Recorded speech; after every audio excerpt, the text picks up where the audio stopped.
Messaging is always a big thing, especially when it comes to sustainability.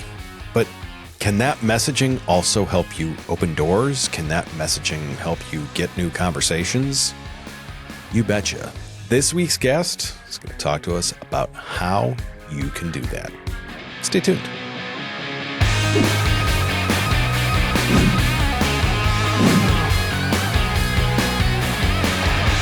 Joe, thanks for coming on the show. So you specialize, and I'm going to read part of this here, communications with small and medium-sized manufacturers so they can get real about sustainability. But it's not just the real about sustainability.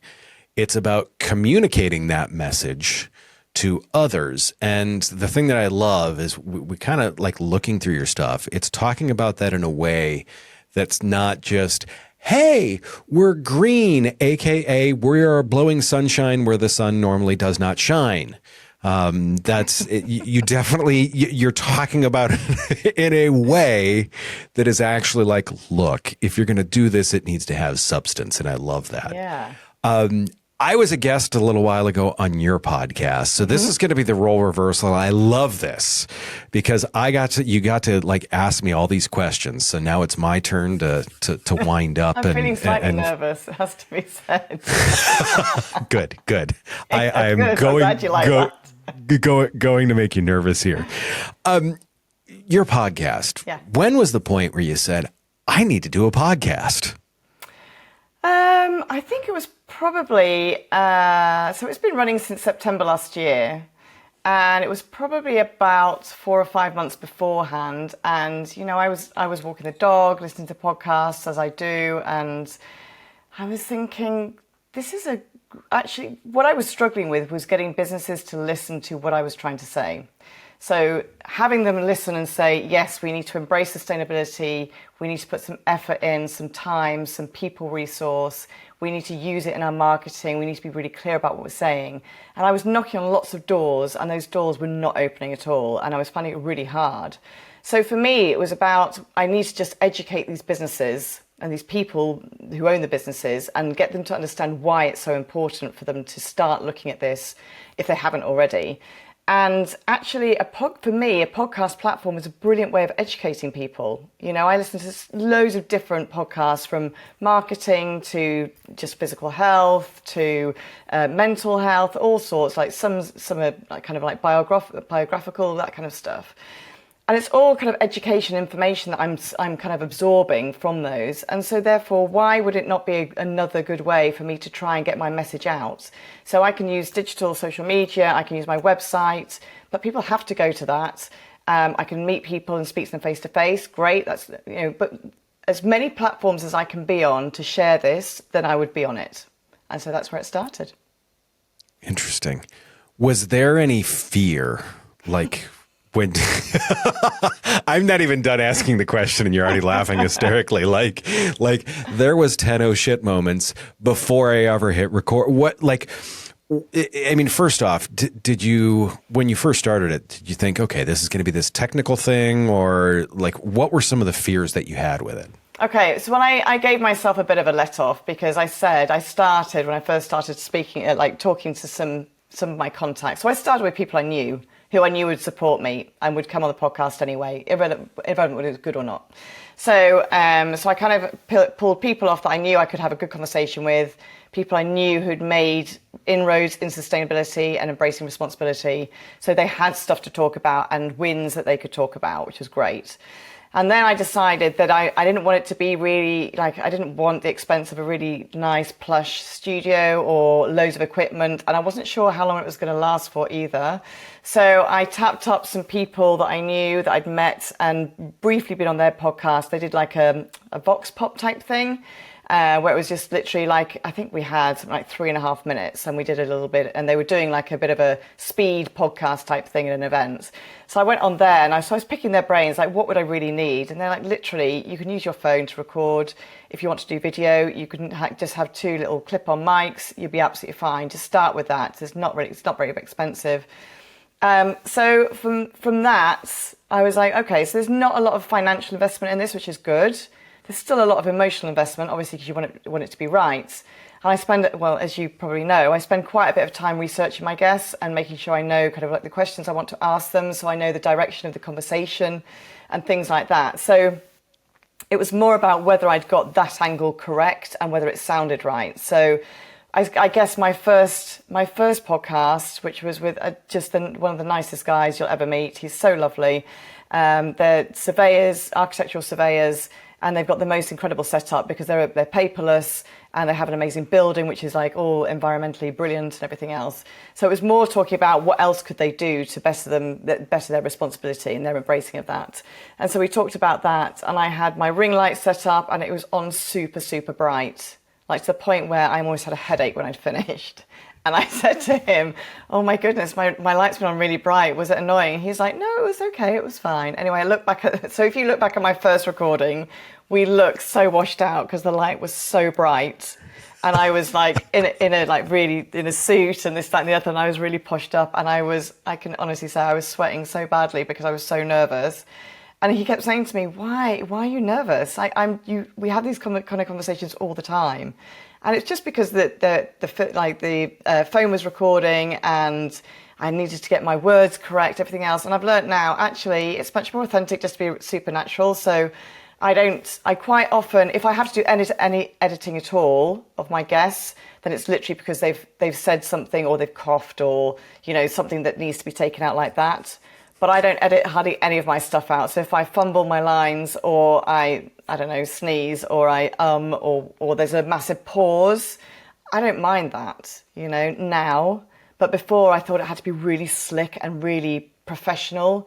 And I've just learnt now, actually, sometimes authentic is fine. And honestly, some of the podcasts I've listened to now that are meant to be really professional sound terrible. They sound like they're in a tin can.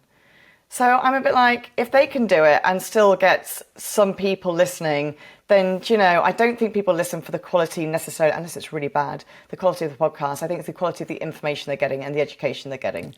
So as long as I'm producing the education and that side and the factual side and people are still interested and still downloading, then I will just keep doing it. It's funny. I love the part that you said about the information and giving that information, because yes, we have found that, you don't want to sound like you're talking to two soup cans on a string. That's definitely don't want to be like that. But in the same sense, if you are having a good conversation and if there's really good information there, people will hang out for it. People are there for it because it's worth it. And we've all sat in rooms where you've got like crappy audio. The person isn't mic'd well or they don't know how to use a mic. You can barely hear them, but you're like, this is still interesting stuff. I 100% get that. You've mentioned before that there is a lot of sustainability work that isn't being talked about. When did that dawn on you that you're like, hey, there's some of this information that isn't getting out to people that should? Well, I think part of it was, I've kind of always had a bit of an interest in sustainability, as in recycling and things on a personal level. And then after I did my accreditation, I did about 18 months ago, 18 months ago, nearly 2 years, it kind of opened my eyes again to marketing as a whole kind of broad arena, rather than it just being what I kind of like communications as in digital communications or traditional events and stuff like that. And for me to get this subject matter kind of like embraced by my clients as well, I suddenly realized actually most of them were already doing good stuff, but either I hadn't picked up on that good stuff to communicate or they were reluctant to do it. So for example, one of my previous clients I also had on the podcast quite early on, I knew from day one the good they were doing because we talked about it in the videos and the footage that we did. So we talked about the fact they're a cheesemaker, artisan cheesemaker. And we talked about the fact they got their milk from the family farm, which is literally 2 miles down the road. And it was pasteurized on the farm. So that was great. And they used it and it came, so I think it traveled about 2.5 miles to the site where they made the cheese. And it was all hand processed. And then obviously it had the temperature stuff and bits and pieces. And we made this film about it, about what happened. Because actually for me, I was saying to them, this is what people want to see. They want to see how the cheese is made. You say you make your cheese by hand, but people don't really understand what that means. They think you just like slap a bit of like, I don't know, butter around or something to make some cheese. Like, no one really understands what the process is. So we had literally Jonathan reversing the van with the milk vat. And then at that point, they're much more sophisticated now, but at that point, they literally put a pipe on the tank and it piped in through a window into the room where they made the cheese, into the vat and all this kind of stuff. And it was that kind of point, I was a bit like, why are we not talking about this even more? And the more I've spoken about it with other people, there's some people just don't realise the good they're doing, but some people are also really fearful about talking about, because this whole greenwashing thing, which is real and it needs to be serious. Like, you can't go ahead and claim stuff that's not real, because that's just wrong, isn't it? So you shouldn't be doing it. Right. So there are places to go, like the Green Claims site, a website where you can check your claims and what you can say, what you can't say about things. But people are really fearful of being shot down. And so again, that kind of education piece is now lent towards, you don't have to say that you are net zero. You don't have to say that you're green, because actually that doesn't really mean much anyway. You don't have to say you're carbon friendly, eco-friendly, whatever it is. You just have to tell people what you're doing and what journey you're on. So if you are on to reduce your emissions, then great. Well, where are we now? And it's just like a normal marketing plan would be, really. Where are you now? Where are we want to be? And how are we going to make that progress? So it's that kind of thing, more of educating people that as long as you've got the data behind you, you can say really what you like, because the proof is there. Like, no one can quibble with you. People can ask the question and say, well, why are you saying that you only have, I don't know, 12 tons of carbon emissions? Like, where's that data? Well, here it is. We've got it. It's in a report. It's accounted for. So it's that kind of thing now where, for me, I'm a bit like, I've got the bit between my teeth a little bit now, thinking that all businesses are probably doing really good stuff, whether it's people, whether it's environmental stuff, whether it's how they run their business, whether it's social responsibility, whatever that is. They're doing good stuff, but they just either don't have the resource to get the data to prove that, so they can use it as evidence, or they're just fearful of doing that because they don't know how to do it, which is hopefully where I come in. Interesting. Speaking of where you come in, wonderful segue, wonderful setup for me by the way. The podcast. I know you talked about the possibility of it opening up doors and being able to start some of those conversations and getting people on as guests that you were thinking of having on. Have you been able to do that? Has the podcast been able to open some doors for you that weren't necessarily open before? In all honesty, probably not as paid business as yet. Sure. But still, it's new. So, but it's getting a lot of support. And I know we've talked about this before as well. I have had a few people say to me, oh, I listened to your podcast. It's really good. I love that. Again, even if it's a handful of people, it means I've made a dent in their world. And so something's going in, and they either were already there and it's just reinforced what they thought, or they're now on the path with the rest of us, kind of marching that way. So, I didn't set out to get business from it, but it's also a bit of authenticity for me, because I want to show businesses that what I'm saying, so whether I stand up at an event to talk, whether it's in a client, whether it's prospecting, whether it's networking, whatever I'm saying is I am actually doing the do as well, or walking the walk, whatever you want to say, so that evidence is there that I'm actually, doing what I'm saying. I'm not just sitting there saying, yeah, you should do this, and then, yeah, okay. So I'm finding businesses that some of the businesses are already doing really good work. Some I think is really interesting information. So when we talk, for example, we talked obviously about podcasting, but also about AI and the use of AI and the efficiency, which is a massive responsibility, thing for me, because I don't want people using AI just crazy and using or emitting loads of carbon. I want them to use it really effectively and really efficiently for them, but also for the environments. Because we should be embracing it, but we just need to understand how to embrace it. So to have people like yourself on to talk about AI a bit more authentically and with information on how to use that properly or better, then, that's also really useful, I think, for people. I love that. And it's funny, you said do the do. Yeah. I believe people at this point have figured out that you are not in the U.S. Yeah, I'm definitely not from the States. That's why I then said, walk the walk. I don't know if anyone listening in the States would understand what do the do is, but hopefully they understand what the context gave it to us. So I love that. And to me, it's one of the cool things about podcasting, because when we talk about stuff like this is how it's helping both of us bridge a bit of a gap. Like that pond that's in between where we're both sitting right now, that small little body of water called the Atlantic. As you look ahead, and as you look at the podcast, where do you see it going? Where do you see it going, or what's a goal that you have set for it? So when I first started, my goal was literally to champion the businesses in the Northeast, because that's where in Northeast of England, that's where I'm based.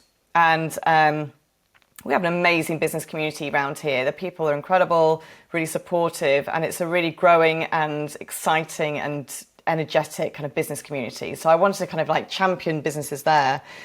And then I found, weirdly, that other people find out about you. So I had an email come through from an agency in London, and I was like, oh my God, is this for real? Or is this someone pulling my leg? But anyway, that turned out, and we recorded the podcast, and that was amazing. That was an influence rate agency.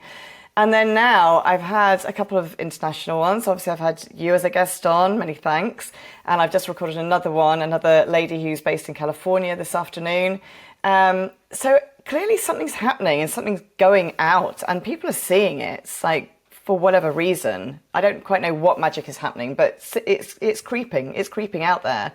So all I can think is, for as long as I have breath in me, which is going to be a lot of years, hopefully, I will still find people to talk on the podcast and talk about and talk to, because again, it's that education piece. It's so important now. And we also have, I'm not sure what happens in the States, but in the UK, we're going to have legislation that comes in for small, medium businesses. We have it for big corporates where they have to report on emissions. And it's starting that if you're in a supply chain, you'll get asked for data, but you don't necessarily have to report yourself. So legislation is going to come in. And for me, why would you wait for the stick and then have to run around like crazy to fulfill what this legislation asks? Well, why wouldn't you get ahead of the game and make sure all your ducks are in a row now, so you can use that, again, for marketing purposes? So I'm not saying it's, kind of like brandish it as your USP necessarily, but it really gives body to your business. And for people to understand that you are a genuine and a do-good business, you are a responsible business, you care about your people, you care about your culture, all that kind of stuff that goes with that.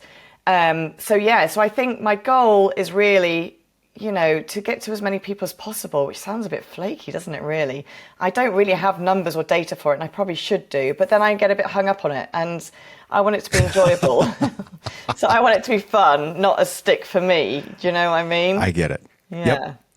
So the question that I always like to ask at the end to kind of pull everything together. Okay. Where should you look nervous now? I love. I know. That. I feel really. So to me, I'm very much about actionable stuff. We've got a lot of learned items and stuff like that in here. If there's one piece of advice about a podcast that you could give to a business owner, to a marketer, and it could be someone that's halfway down the line, it could be someone that's just thinking about starting, what would that piece of advice be that you would give to them? For me, it would be research your guests, so you know what they're going to be like, so they're going to be a good guest, because, again, I think we've touched on this before, you do get guests on where you suddenly think, oh my goodness, this could be awful. But if you've done your research, you know how to make the conversation work, so you will make it work. So, some will be like super vibrant and amazing because, that's what some people are like, and some people are less like that. But that doesn't mean the podcast is any less important or informational or educational. So, I would just say do your research and make sure you know kind of like who you're talking to and why you're talking, like what intention you have to get out of that. And I know, again, we've talked about intention quite a lot. But why are they even on the podcast? Where is the link to that? What's the reason? Like, don't have someone on. I have a few people that are really almost celebrity status in the northeast of England, and I'd love to have them on the podcast, but I can't work out a way why they would be on there. Sure. So although it get me good traction, I'm like, well, that doesn't fit really with what I'm trying to do. So to have them on as a guest would be amazing, and I will find a way probably one day to get them on. But so far, it hasn't appeared. So therefore, I can't fulfill what I want from the podcast by just having someone on randomly, So research, I would guess. Love it. I thank you for the time today. Where can people find you and information about like the work you're doing and the help that you're giving to the sustainability movement? Yeah, so my website's always a good place to start. So it's www.jolongconsulting.com. Obviously, if people want to listen to the podcast, that'd be amazing as well. It's on YouTube and all podcast channels, audio channels. It's the Responsible Marketing Podcast. I'm on LinkedIn as Joe Long. I'm on, you name it, I'm on it. I'm on TikTok. I'm on Instagram. We're on marketing Facebook. people. Yeah, just you can find me. But yeah, my website or the podcast are definitely good places to start. Love it. Thank you very much. For everyone else, we are going to be right back. I've got an interesting take on today and an interesting summary for it. Stay tuned. First off, for me, it's always interesting to get an outside perspective.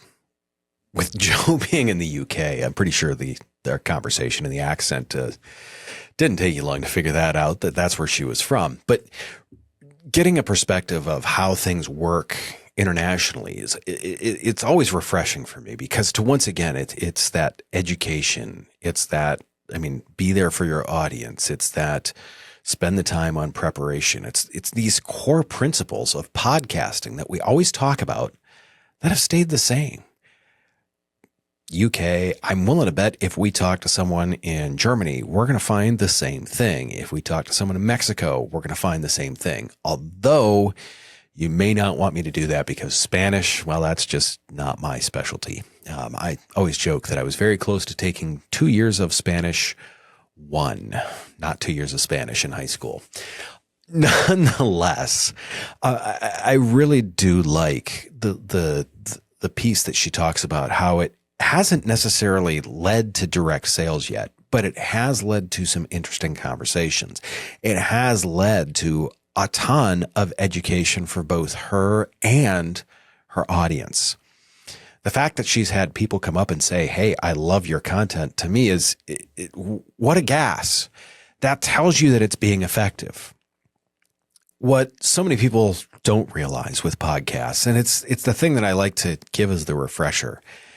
This is a slow burn. This is putting content out. This gets you consistent content. Gone are the days of where you used to post something to one of the social media platforms and you'd be like, "Yay, we got a couple of likes and shares from it," and you would go away.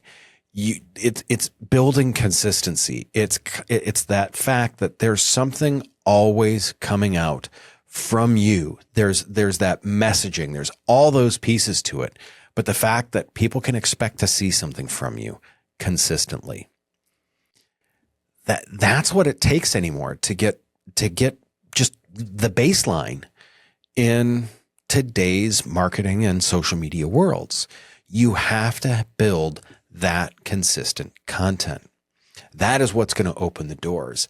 The other piece about her being able to tell the stories and get out this information that wasn't necessarily available otherwise. There's a unique piece to that. She does something unique. She's helping tell the stories. And she's not necessarily with her podcast specifically, but her business, she stayed in a pretty good local niche.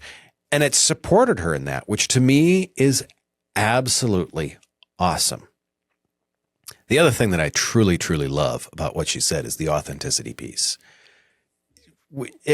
I don't want to say I'm ever going to get sick of saying it, but I say this almost every single time. Be you. Be yourself. Get out information that is from you in the way that you would typically present it. That's just, that is very much once again, the bare minimum of what you need to do. Don't act like someone else. You can take bits and pieces of show structure in that from where other things that you've heard. That's great. But you need to be authentically you. With that being said, if you'd like to talk about a podcast, if you're thinking about doing one of your own, let me know. We've got our No Pitch podcast consultation. We'll sit, we'll talk. I'll answer any questions that I can about your podcast or the podcast you're thinking of. Speaking of other podcasts, do me a favor, subscribe, follow, all the other things. If there's someone that you know that is into podcasts, do me a favor, share this with them. I'd really appreciate it. As always, I'm going to leave you with the same thing. Do me a favor. Take care of yourself. If you can, take care of someone else too. I will see you very, very soon.